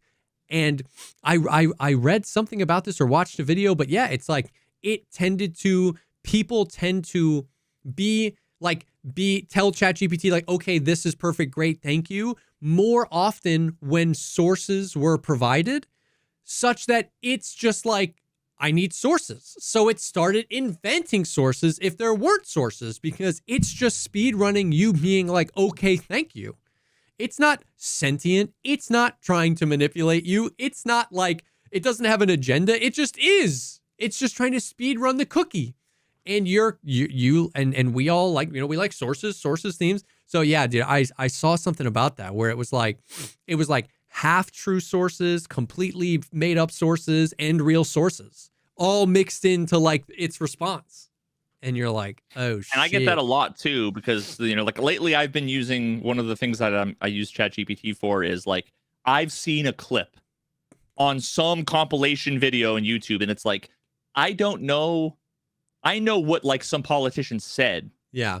But like politicians they have press releases every fucking day. They talk all the time. It was like October 2nd at the CPAC convention, interview, like behind the seat. Like it's so obscure that I'm like, when was this thing said, please? Because like there's no chance I'm going to find it. And all too often, or I might say, I'm looking for examples of a specific thing. Yeah. Can you give me some links to some quotes and like, I find that 60% of them are like dead links where like I look and I'm like, I don't think that this is, and then I'll even be like, these links are dead. Like, did you make that up? And they'll be like, yeah, sorry. And I was like, can you just like not do that though? Could you just like never do that, please? Yeah. Just like, don't do that. Like you either have to get the like, and that's the thing. It must know the difference between if it's scraping websites, right? Yeah. Finding the website, grabbing the URL and giving it to you.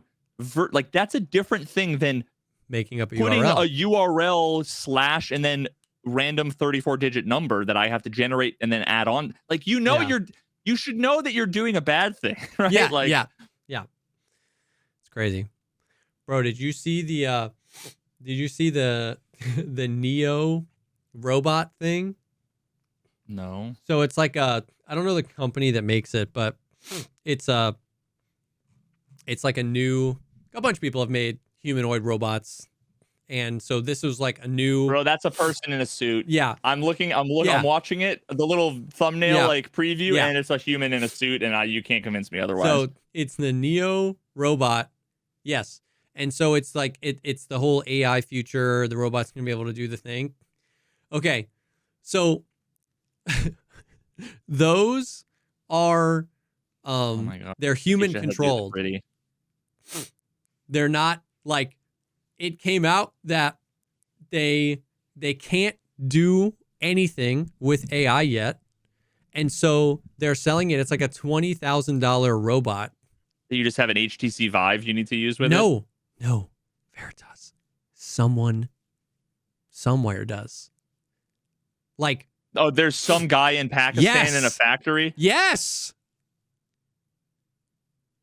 Like, they're selling it on like, we need you to let some random person you've never met look at your house all the time to train the AI so that one day this robot can do your dishes. Brother. Oh my God. No, dude. Where? Oh man. My reaction is not. It's too late. Okay, my brain. 404 Veritas brain not found. I'm trying to find the fucking thing. I was just gonna say that like there's this click farm, thing out there. Fucking kill me, dude. Whatever. I'll find it later. Where there are people. Like, a lot of times you might think they're bots, but what they are is just like 10,000 people in a goddamn building in China with like 17 Android phones in front of them, and they're just going on all the phones, like, which is even more dystopian than like bots farms, actually. Yeah. It's even more dystopian, but that's the way things are actually starting to transition, is to basically just using human capital rather than the bots, because of how we're getting better at finding the bots out and like suspending them. But like, if you just have, there's 1 billion people in China, if you just like have a big portion of them that you actually paid to like pretend like, dude, it's just like the insanity that like, of course I find it right now. The insanity that like, show me. Oh yeah. Nice. Yeah, that feels good. Bro, did you ever see the videos of the old man that, I think it was in China, who had a bicycle, and mounted on the front of his handlebars was this apparatus in which he would attach like 14 to 25 iPhones, and he was playing Pokemon Go on them all. He would ride around his bike, and it was just phones, and then he would stop and he would like catch the Pokemon. I don't know why he had so many, but I've seen like 10 clips of this guy. It's so funny. That actually seems like it'd be fun as fuck. Yeah. Anyways, what I thought you were gonna say, and this would actually be like a genius. This would be some Shia LaBeouf like art piece where if you cover your car windshield with like iPhone screens and then project just the world on the like what the cameras, so it's just what you would see through the fucking windshield, it was just made digital for no reason. That's like what we're talking about here, dude.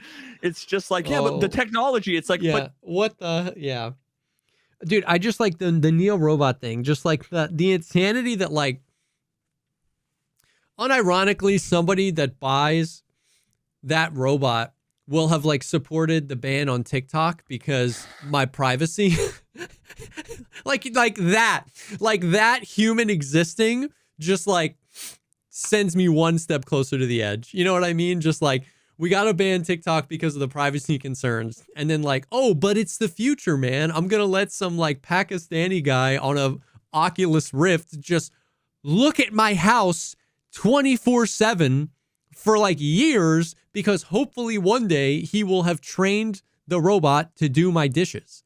And then like the footage of the people with the headsets on controlling the robot trying to empty a dishwasher is like, Jesus fucking Christ. You could have done, like, it's so bad. It takes so long.